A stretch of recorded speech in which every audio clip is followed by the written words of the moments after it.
Chapter 10. Pat drove her old rusted farm truck back to her home, passing through every stop sign without slowing in the slightest. Speed limits are only a suggestion in small towns like St. Farr, but to Pat, they were a minimum. She had to get home as quickly as possible, gather some necessities, and get out of town. The visitor could be following her. He could be watching her. He could be waiting at the radio station for her to return. Worst of all, he could have been telling the truth the whole time. The pickup jerked to a quick stop in front of Pat's home, and she jumped out of the driver's side faster than a young man trying to make sure his date made curfew. She sprinted to the front door and flung it open, rushing inside without bothering to close it behind her.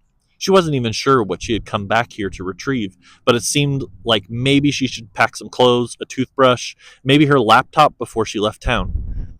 As she hustled through the house gathering mismatching outfits from her closet and the laundry area, she tried to formulate a plan of where she could even go. She was born and raised in St. Farr. Her father had passed away years ago, and she had no other family she was aware of. Maybe an uncle somewhere in Louisiana, but she hadn't ever met him. Judging by the stories her dad told about him, she thought he might just be a proxy used to create modern-day folktales and not an actual real person. Maybe she could go to Austin. No, it wasn't far enough away. Only a couple hours by car and likely a millisecond using whatever that thing on the visitor's belt was. Maybe she could go overseas, to Paris or Bali. No passport. Pat had never applied for one because with her income, she never got the opportunity to leave the country. Shoot, money! She had totally forgotten her bank account was pretty much empty. That's the whole reason she shut down KOBO in the first place. That meant any air travel was out of the question. Maybe she could just drive west. End up halfway to Marfa or something before she ran out of gas. Would the visitor find her out in the desert?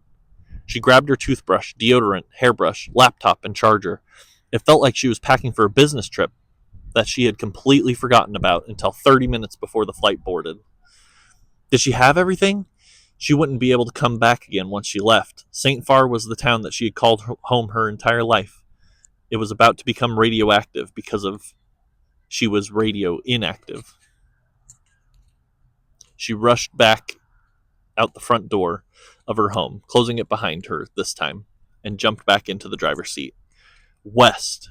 She would start heading west and figure things out when she got somewhere she felt safe. She started the old truck, pressed the accelerator, and left St. Farr, passing the watchful eye of Ferris the flamingo made out of old tires as she crossed the city limits and entered the empty prairies of central Texas.